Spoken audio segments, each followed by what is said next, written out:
Ma'am, don't get in the car. The voice cut through the cold night air like a blade, desperate and hoarse. Sarah Mitchell froze, one hand already on the chrome handle of her black Mercedes. The executive parking lot of Mitchell Corp was empty except for shadows dancing under the security lights. It was nearly midnight, and she had just left an emergency board meeting that had lasted for hours, a heated discussion about quarterly projections that had left her emotionally drained and physically exhausted. The voice had come from the darkness near the building. A man emerged from the shadows, Marcus Johnson, the night shift security guard. His 42 years carried the weight of a difficult life, and his hands trembled slightly as he approached her with cautious steps. Despite the late hour, his uniform was crisp and professional, a stark contrast to the urgency in his voice. Marcus. Sarah frowned, her irritation growing rapidly. What the hell is going on? It's almost midnight, and I have a presentation at 7 in the morning. She glanced at her diamond-encrusted watch, mentally calculating how little sleep she'd get before another grueling day of corporate warfare. She didn't know Marcus well. To her, he was just another invisible employee the ex-convict the company had hired 6 months ago as part of a social reintegration program that her PR department had recommended. A silent man who worked in the shadows while she built empires. Someone who nodded respectfully when she passed, but never spoke unless spoken to. "Please, Mrs. Mitchell," Marcus said, maintaining respectful distance but positioning himself between her and the car. "I know how this looks, but you need to listen to me. There's something wrong with your vehicle." His voice carried a weight she'd never heard before. Not the deferential tone of an employee addressing a superior, but the urgent conviction of someone who had seen genuine danger. There was something in his dark eyes that made her pause, intensity that cut through her executive impatience. Sarah scoffed, checking her Rolex again and calculating the mountain drive to her cabin. "Marcus, I appreciate your dedication, but I'm running late. If there's a security issue, you can report it in the morning through appropriate channels." What she didn't know was that Marcus had been watching, documenting, and connecting dots for weeks. His position as night guard gave him access to areas and conversations that other employees would never witness. And during his silent rounds through empty corridors, he had seen things, heard things, photographed things that kept him awake during the day, planning and preparing for this exact moment. "There's no time for appropriate channels," Marcus insisted, his voice heavy with an urgency that made Sarah pause. The parking lot's fluorescent lights cast harsh shadows across his weathered face, highlighting the determination in his expression. "Your partner, Richard Webb, he's not who you think he is." The name hit Sarah like a slap. Richard Webb was her vice president and business partner for 5 years. The brilliant financial mind who had helped transform her small tech startup into a billion-dollar corporation. More than that, he was her fiancé, the man she planned to marry in 2 months, whose ring sparkled on her finger even now. "You've completely lost your mind," Sarah said, her voice ice cold. She took a step toward the car door, but Marcus moved slightly, still maintaining his protective position. "Richard is the most honest man I know. Is the man who hired a mechanic to sabotage your car's brakes," Marcus interrupted, pulling a crumpled envelope from his uniform pocket. His hands were steady now, the trembling replaced by the calm of someone who had prepared for this confrontation for weeks. "Is the man who will inherit 60% of the company when you die, according to the will you signed last week." Sarah felt the world tilt slightly. The will. She had signed it without reading it completely, trusting Richard to handle the legal details while she focused on the upcoming merger talks. It was a routine update. He had said, mutual protection in case something happened during their dangerous business travels. Marcus extended the envelope, and she could see it was thick with documents, photographs, and what appeared to be printed emails. "It's all here. Recorded conversations, bank transfers, contracts. I have everything documented, Mrs. Mitchell." Everything he thought no one would ever see.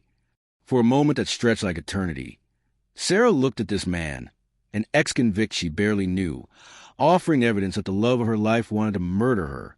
It was impossible. It was insane.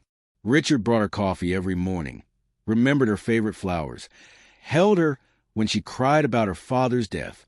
But there was something in Marcus's eyes, A dark certainty she recognized in herself when closing important deals. The unshakable confidence of someone who had done their homework thoroughly. The certainty of someone who knew exactly what they were talking about and had risked everything to speak the truth. She took the envelope with trembling hands but didn't open it. Not yet. The weight of it felt heavier than it should, as if it contained not just papers but the destruction of everything she believed about her life. How did you discover this? When you spend 5 years in prison for a crime you didn't commit, Marcus said simply, his voice carrying the quiet dignity of someone who had survived the unthinkable, you learn to pay attention to details other people ignore. You learn that smiling people can be the most dangerous ones. You learn that the people who seem most trustworthy are often the ones planning your destruction. Sarah looked at the envelope in her hands, then at Marcus, then at the car she had been about to enter. The Mercedes that had been her pride and joy, symbol of her success, now looked sinister under the parking lot lights. The car that, according to this man, would kill her before she reached the mountain cabin where she planned to spend a peaceful weekend reviewing merger documents. The silence stretched between them, filled with the distant hum of late-night traffic and the soft buzz of security lights. Sarah realized that her entire world was balanced on the edge of this moment. Trust a man she loved or believe a man she'd barely noticed. If you're wondering how an ex-convict discovered conspiracy that no one else saw, don't miss the next chapter of this story. Subscribe to the channel because you'll be shocked by what Marcus Johnson knew about Richard Webb and the plan he was about to put into action. Sarah's hand shook as she opened the envelope under the dim parking lot light. Inside were printed emails, bank statements, and what appeared to be photographs taken through windows. Her breath caught as she read the first page, a conversation between Richard and someone named Tony M. The accident needs to look natural. Brake failure on those mountain curves to her cabin. Insurance will pay out, and I'll have full control of the company within 30 days. This can't be real, Sarah whispered, but even as she said it, pieces began clicking into place. Richard's sudden interest in updating their wills. His insistence that she drive alone to the cabin this weekend. The way he'd been pushing her to sign over more company shares for tax purposes. Marcus watched her face change from disbelief to dawning horror. There's more. He's been embezzling funds through fake consulting contracts. The company's bleeding money, but he's been hiding it from the board. Your death would cover his tracks and make him rich. What Sarah didn't know was that Marcus had been methodically building this case for 3 months. His prison experience had taught him patience and thoroughness, skills that proved invaluable when hunting predators in expensive suits. During his nightly rounds, he'd noticed Richard staying late in the finance department, working on computers that weren't his. He'd seen the brief, cold conversations with suspicious visitors who didn't sign the guest registry. "Why should I believe you?" Sarah asked, though her voice lacked conviction. "You're a convicted felon. Richard is a man who thinks I'm too stupid to understand what I'm seeing," Marcus interrupted. "Just like he thinks you're too trusting to question his motives. He sees me as invisible, the ex-con who empties trash cans and checks locks. He has no idea I have a master's degree in accounting." Sarah's eyes widened. "You're an accountant?" Before I was framed for embezzling from my previous employer." The bitterness in Marcus's voice was unmistakable. "Spent 5 years in maximum security for a crime my supervisor committed. He testified against me, and the jury believed the white man in the suit over the black man with student loans." The parallel hit Sarah like a physical blow. History was repeating itself. Another man in power betraying trust, destroying lives for personal gain. But this time, someone was watching. Someone who knew the signs. At that moment, Richard's BMW pulled into the parking lot. Sarah's blood turned to ice as she watched her fiancé step out, checking his phone with casual confidence. He looked up and smiled, that same charming smile that had won her heart 5 years ago. "Sarah, darling, still here?" And Marcus, his tone shifted slightly when he noticed a security guard. "Shouldn't you be doing your rounds instead of bothering executives?" The dismissive arrogance in Richard's voice was like a slap. Marcus straightened, meeting Richard's gaze with steady eyes. "Just ensuring Mrs. Mitchell's safety, sir. There have been some concerns about vehicle tampering in the area. Richard's smile faltered for just a fraction of a second, so brief that Sarah almost missed it. But Marcus saw it, that micro-expression of panic before the mask slipped back into place. Vehicle tampering? How ridiculous. Marcus, I think prison paranoia might be affecting your judgment. Perhaps it's time we discuss your employment status. The threat was clear and casual, delivered with the confidence of a man who'd never faced real consequences. Richard had no idea that Marcus had been recording every conversation for weeks, that he'd already copied financial documents, that he possessed enough evidence to destroy him completely. "Of course, Mr. Webb," Marcus replied smoothly.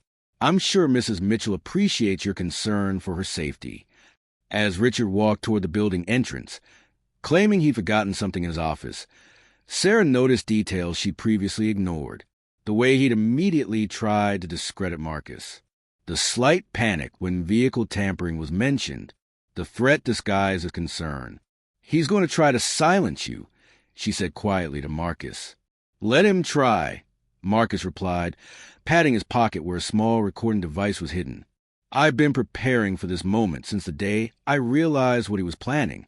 But Sarah, you need to understand, this goes deeper than just killing you for money." He pulled out another document. "Richard's been in contact with your biggest competitor, Hartman Industries. They've offered him a position as CEO if he can deliver your company's client list and proprietary technology. Your death wasn't just about inheritance. It was about corporate espionage."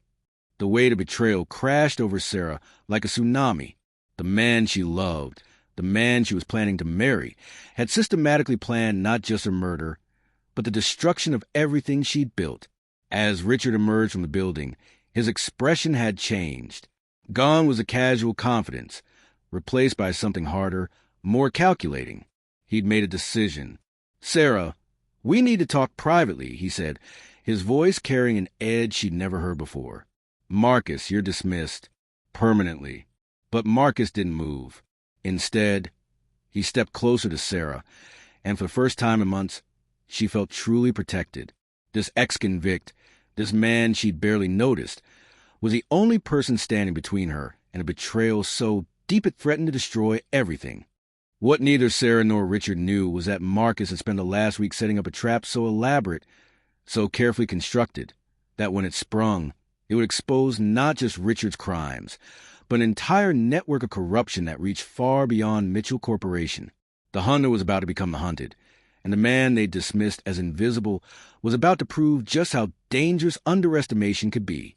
"You're right, Mr. Webb," Marcus said calmly, removing his security badge and placing it on the hood of Sarah's Mercedes. "I am dismissed. Permanently." Richard's smile returned, cold and triumphant. "Excellent. Sarah, let's go inside and discuss this rationally, away from distractions." But as Richard turned toward the building, Marcus made a subtle gesture with his hand. From across the parking lot, headlights flicked on. A silver sedan that had been sitting in the visitor section started its engine. "Actually, Richard," Marcus said, his voice carrying new authority that made both Sarah and Richard freeze, "I think the FBI would be very interested in this conversation." The sedan doors opened, and two figures in dark suits stepped out. Agent Lisa Chun and Agent Michael Torres, badges gleaming under the parking lot lights. They'd been waiting for over an hour, listening to every word to the wire Marcus had been wearing. "Federal Bureau of Investigation," Agent Chun announced, her voice cutting through the night air. "Richard Webb, you're under arrest for conspiracy to commit murder, embezzlement, and wire fraud." Richard's face went white, then red with rage. "This is insane. Sarah, you can't believe this ex-con over me. I'm your fiancé." But Sarah was staring at Marcus with new understanding. "You planned this. All of it. The timing, the location. You knew he'd come back tonight." Marcus nodded. "Richard has a pattern. Every time he feels threatened, he escalates. I counted on his arrogance." He looked directly at Richard, who was being handcuffed. "You see, what you never understood is that prison teaches you two things: patience and how to build an airtight case." What Richard didn't know was that Marcus's random employment at Mitchell Corp hadn't been random at all. 3 months ago, Marcus had received a letter from his former cellmate, Danny Rodriguez, who'd been released 6 months earlier. Danny worked as a maintenance contractor and had overheard conversations at Mitchell Corp that sounded familiar. The same type of financial manipulation that had destroyed Marcus's life. Agent Chun, Marcus said, pulling out a small recording device and a thick manila folder. Everything's here. 3 months of recorded conversations, photographs of document exchanges, and financial records showing the embezzlement pattern. Agent Torres whistled as he flipped through the evidence. This is incredibly thorough. Mr. Johnson, you should have been a federal investigator. I was going to be, Marcus replied quietly, before my life got derailed by someone just like him. Sarah realized she was witnessing something extraordinary. This wasn't just about saving her life. This was about a man reclaiming his stolen future, proving his intelligence and integrity to a world that had written him off. Richard, his hands cupped behind his back, made one last desperate play. Sarah, listen to me. He's manipulating you. Check his background. He's a convicted felon. You can't trust him over me. Actually, Agent Chin said, consulting her tablet, Mr. Johnson's conviction was overturned 8 months ago. New evidence proved he was framed by his supervisor, Robert Manning. Manning's now serving 12 years in federal prison. The revelation hit like a thunderbolt. Marcus wasn't just an ex-convict. He was an innocent man whose reputation had finally been cleared. And he'd use his second chance not for revenge, but to prevent another innocent person from being destroyed.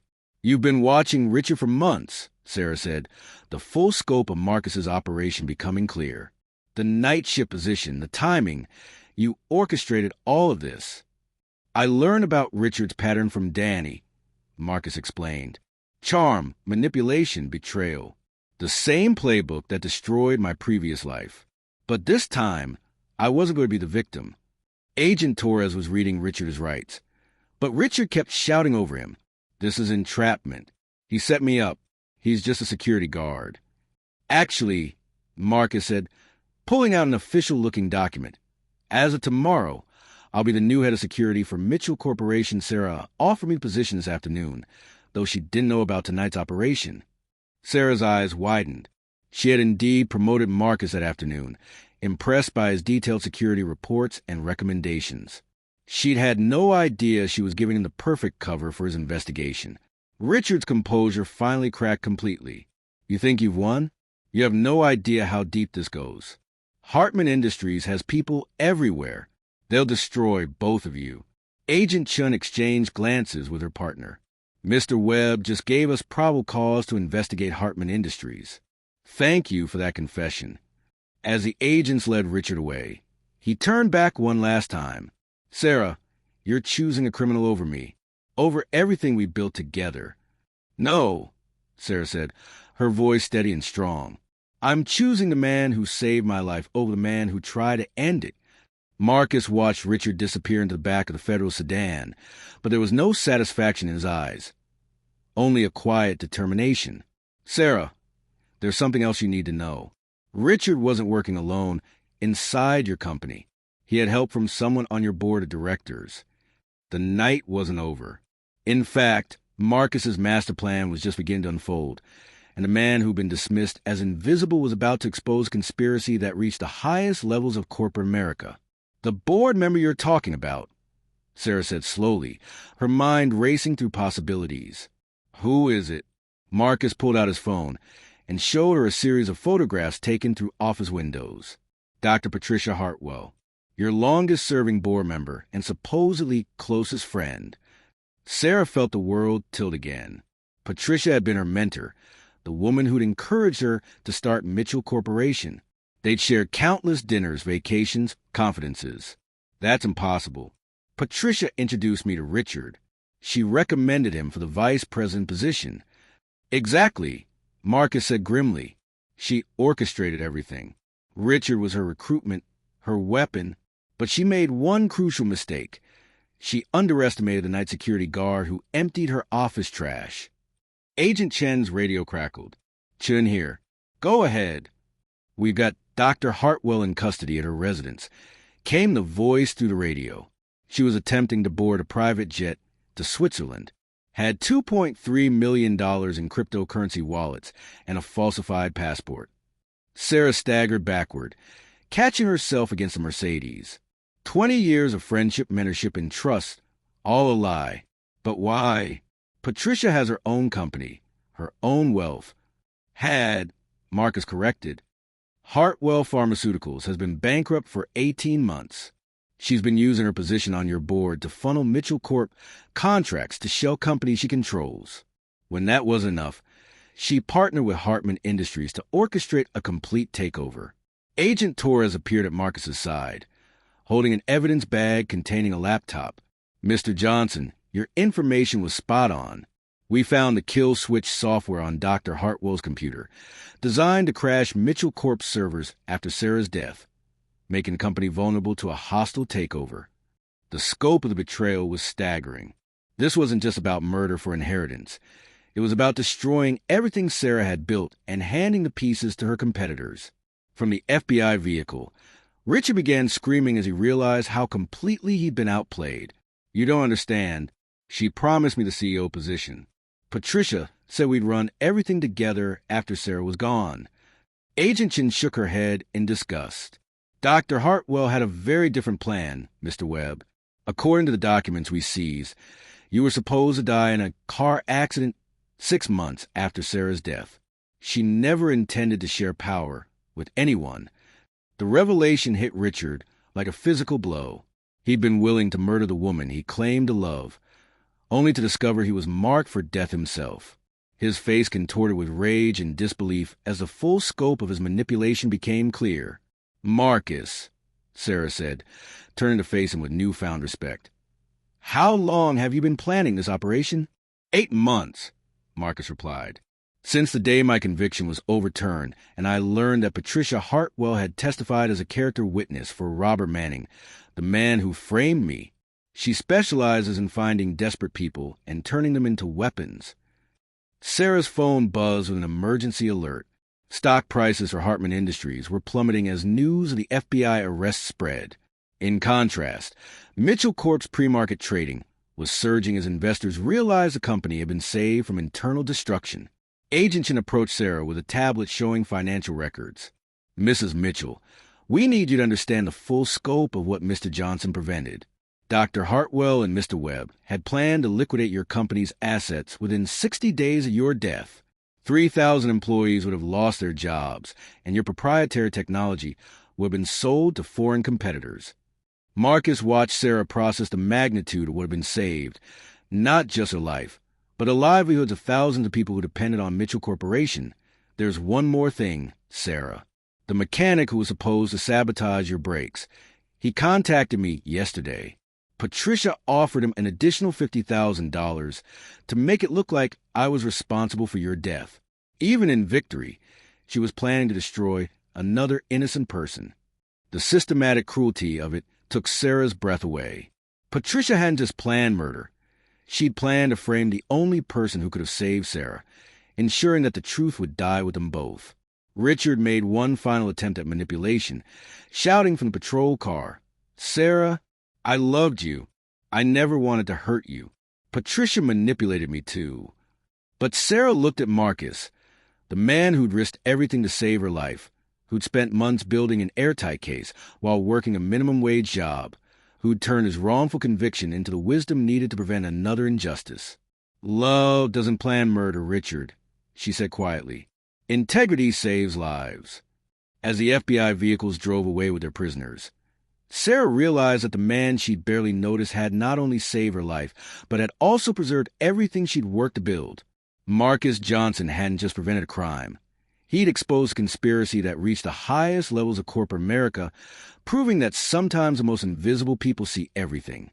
The sun was beginning to rise over the parking lot, painting the sky in shades of gold and orange. A new day was dawning, and for the first time in months, Sarah felt truly safe. 6 months later, Sarah stood in the renovated boardroom of Mitchell Corp, watching Marcus address a room full of security executives from Fortune 500 companies. His presentation on corporate vulnerability assessment was being recorded for a training program that would be implemented nationwide. The The man who had once emptied trash cans in silence now commanded the attention of CEOs and federal agents. His wrongful conviction had been transformed into expertise that no classroom could teach: the ability to see through deception and protect the innocent.